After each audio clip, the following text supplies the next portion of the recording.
مسئلہ ہے فے، خمس ہے، مال غنیمت ہے اور فے.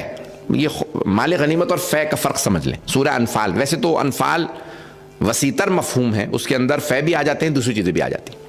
لیکن فے کہ جہاں پہ جنگ نہ ہو، جہاں جنگ ہو اور جو کچھ ملے مال غنیمت، اس میں پیغمبر اسلام کا بھی حصہ ہے، سردار کا بھی حصہ ہے، فاتح کا حصہ بھی ہے، سواروں کا، پیادوں کا، تمام مسلمان جو جنگ پہ گئے ہیں ان سب کا حصہ ہے مال غنیمت. لیکن اگر جنگ نہ ہو تو اس میں کیونکہ جنگ نہیں ہوئی، صحابہ کا کوئی حصہ نہیں ہے، وہ سب کچھ فے ہے اور رسول اسلام صلی اللہ علیہ وسلم کا. بات پہنچ گئی ہے دانی کرام؟ تو اب جنگ کہاں ہوئی تھی؟ خیبر میں. اور جب خیبر کی جنگ ختم ہو گئی تو وہاں سے واپسی پہ راستے میں فدق آیا. جو فدق کے یہودی تھے انہوں نے نام سن لیا کہ کوئی حیدر کرار ہے، وہ رسول اسلام کے ساتھ ہے. تو اس سے جب اس سے مرحب حارث انتر نہیں لڑ سکے تو ہمارے بس کی تو بات ہی نہیں. تو انہوں نے کہا کہ اے مسلمانوں کے نبی، ہم آپ کو یہ اپنا باغ فدق دے رہے ہیں، ہم سرنڈر کرتے ہیں، ہم خود ہی ہار مانتے ہیں، یہ آپ باغ رکھ لیجئے، ہم جنگ نہیں کریں گے، ہمیں حیدر سے نہیں لڑنا. اب رسول اسلام کو جب ملا تو ما افاء اللہ علیہ، یعنی قرآن کے کریم کی آیت ہے کہ اللہ فرماتا ہے کہ اللہ نے اپنے رسول کو دے دیا ہے جو تمہیں فے میں ملا، کیونکہ تم نے نہ گھوڑوں پہ سواری کی، نہ تلواریں اٹھائی، نہ نیزے چلائے، تم نے جنگ نہیں کی، یہ سب کچھ میرے رسول کا. توجہ ہو، تو مسلمانوں کا تھا ہی نہیں، صرف رسول خدا کا تھا. جیسے ہی رسول اسلام پہنچے مدینے تو اللہ نے آیت نازل کی سورہ شورا کی، 42واں سورہ ہے، وَآتِ ذَا الْقُرْبَى حَقَّهُ، اے میرے حبیب اپنے قرابت داروں کا حق ادا کر دیجئے. توجہ فرمائی جانے گرا. اب دیکھیں یہاں پہ امر کا صیغہ ہے، وَآتِ ذَا الْقُرْبَى حَقَّهُ، امر وَأَقِیمُوا الصَّلَاةَ. اب یہ علماء کرام موجود ہیں، وجوب پہ دلالت کرتا ہے. اصول فقہ میں کہتے ہیں کہ امر وجوب پہ دلالت کرتا ہے، وجوب پہ، جب تک کہ قرینہ نہ ہو. قرینہ ہو تو پھر وجوب پہ دلالت نہیں کرتا، استحباب پہ دلالت کرتا ہے. اب یہاں پہ اللہ نے اپنے حبیب سے کہا وَآتِ ذَا الْقُرْبَى، اے میرے حبیب حق ادا کر دیجئے. امر ہے، توجہ، یعنی حق ادا کرنا واجب تھا پیغمبر پہ. اب سوچئے سیدہ کا مقام کیا ہے، جن کا حق ادا کرنا پیغمبر پہ بھی واجب ہے. وَآتِ ذَا الْقُرْبَى حَقَّهُ، اپنے قرابت داروں کو، اپنے قریبیوں کو ان کا حق ادا کر دیجئے. تو پیغمبر نے قرابت داروں کو دیکھا سب سے جو مجھ سے قریبی ہے وہ فاطمہ، جو سب سے قریبی ہیں جناب سیدہ. تو اب رسول اسلام نے فوراً بلایا اور جناب سیدہ سے کہا کہ میری دختر، یہ فدق آپ کا ہے. اور بعض علماء نے بحث کی کہ وہاں پہ ایک تحریر بھی آپ نے لکھی اور جناب سیدہ کے نام پہ اس کو منتقل کر دیا.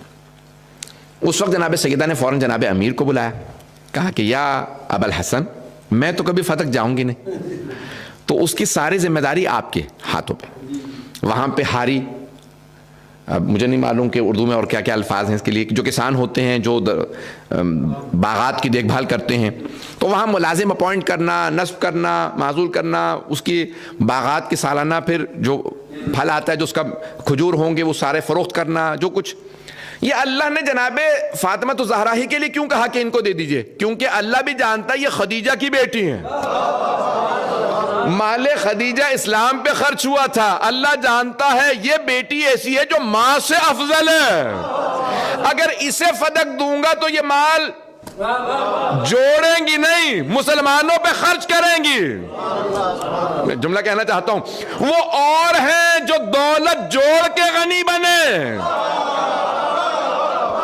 آل محمد وہ ہیں جو راہ خدا میں سب کچھ لٹا دیں. غور فرمائے سے جانے گرام. تو اللہ نے بھی حکم دیا کہ ایسی بی بی کو خیبر عطا، یہ فدق عطا کیا جائے. تو جانے گرامی، اب آج علماء نے لکھا ہے کہ اس زمانے کے 70,000 دینار اس کی آمدن تھی سالانہ. کتنی؟ 70,000 دینار. علماء کرام یہ میں آپ کی خدمت میں پیش کر رہا ہوں، 70، یعنی سونے کے سکے، درہم نہیں، توجہ، چاندی کے سکے نہیں، سونے کے سکے.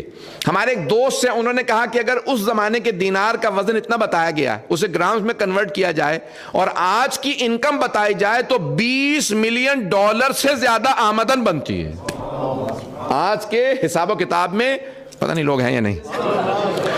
$2 کروڑ سے زیادہ انکم. تو اب بہت سے افراد جو آپ سے کہتے تھے نا کہ 2 درختوں کا معاملہ تھا, شیعہ چھوڑتے ہی نہیں آج تک. پتہ نہیں لوگ ہیں یا نہیں. بہت سے لوگ کہتے تھے کہ 2 درختوں کا معاملہ, مولانا 2 درخت نہیں آپ کو بھولتے آئے, جہاں جہاں سن لو آپ سے فتق سن لو ہر جگہ پہ 2 درخت تھے. ایسا کیا ایسے کہ قیامت آ گئی تھی؟ اولا تو 2 درختوں کا معاملہ نہیں تھا, بہت بڑا باغ تھا. ابھی بھی یوٹیوب پہ موجود ہے. مرحوم آغا رفسنجانی نے کہا میں فتق جانا چاہتا ہوں. عبداللہ سے بڑے اچھے تعلقات تھے, جو بادشاہ تھا عبداللہ, ان سے بڑے اچھے تعلقات تھے. تو کہا مجھے باغ فتق جانا. تو ویڈیو موجود ہے کہ اس میں ایک مرتبہ وہ کہتا ہے گندا پانی ہے, یہ پانی پینے لگے ہیں. آغا رفسنجانی کے لیے کہا, تو کہا گندا پانی پینے لگے ہیں. تو فوراً مترجم نے آگے بڑھ کے کہا کہ گندا پانی ہے آغا, یہ یعنی نوشیدنی نہیں, یہ پینے والا پانی نہیں ہے. کہنے لگے مگے میشے منسوب حضرت زہرا باشے, آیا ہو سکتا ہے جناب سیدہ سے منسوب اور پانی گندا ہو؟ کا سوچ غلیظ ہے جو سیدہ کو.